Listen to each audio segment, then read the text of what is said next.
going on, everybody? Welcome to another edition of Acts of Creation. Today we're going to take a second look in the Meshuggah, and today we're going to talk about Polymeter and Rhythmic Displacement.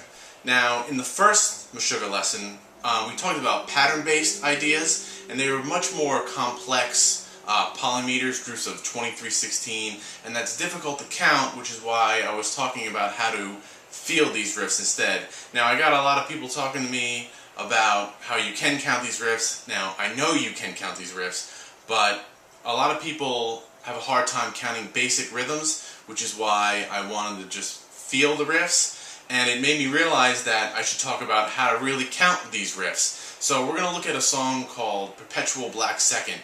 Now, the opening riff is in 7/8, and the second riff is in 9/8. And this is a great example of what we consider polymeter.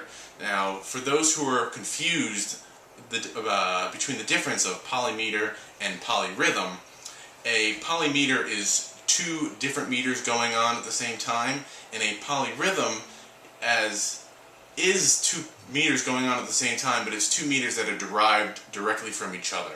So if we're talking about 3/4 and 6/8, that's a polyrhythm, because 3/4 has 6/8 notes, as does 6/8, but the rhythms are different.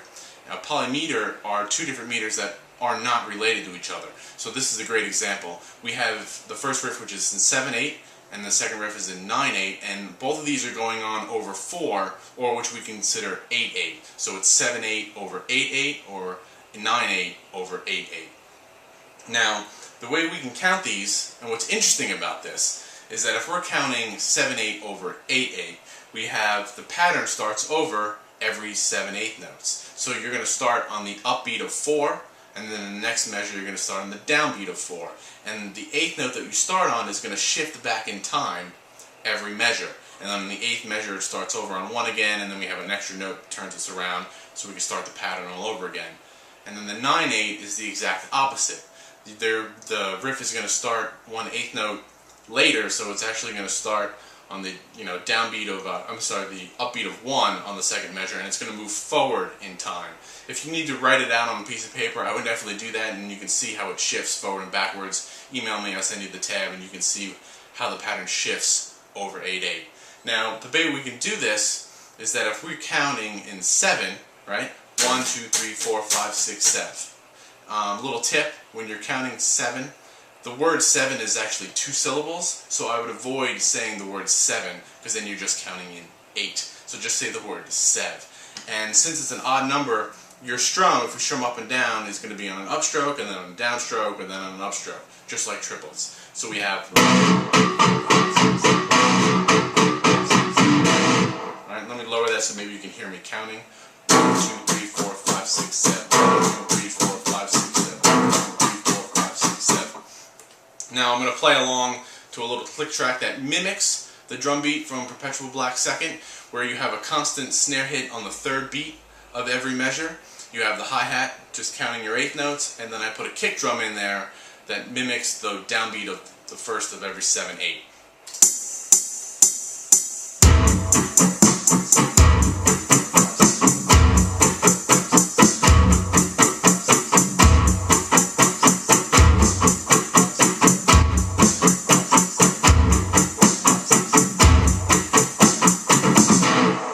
Now, for the riff itself, Meshuggah plays H-string and they're detuned. I'm not detuned. I believe it's in a drop F tuning. This is in a standard 7-string tuning, so my low string is B.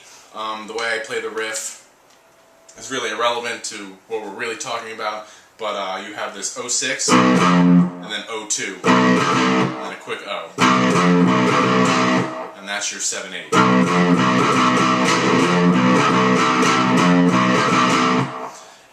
The rhythmic displacement kicks in. Since the snare is always on 3, the riff will accent different times through that. Since you're moving back in time, the snare is going to accent the riff differently, and that's what we call rhythmic displacement. So let me play that riff for you, and I'll combine it with the 9/8, and I'll just play both riffs for you. The 9/8 riff, real quick, is you have 0-1, and then you're going to jump up a major 7th, and then a minor 7th.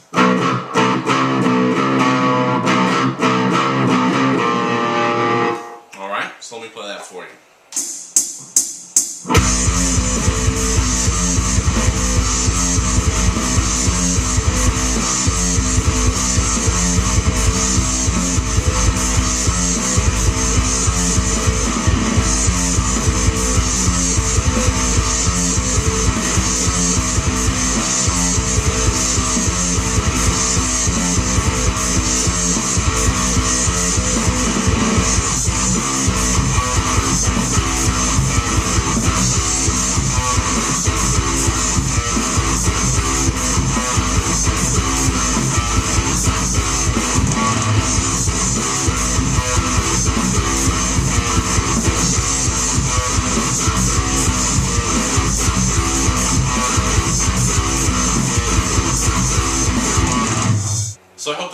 clarifies how to count some polymeter and how Meshuggha uses polymeter and rhythmic displacement to come up with some pretty cool odd sounding riffs, even though they're just smashing in 4 the whole time. I hope this helps. Any questions, let me know. And until then, I'll see you next time. Thanks a lot.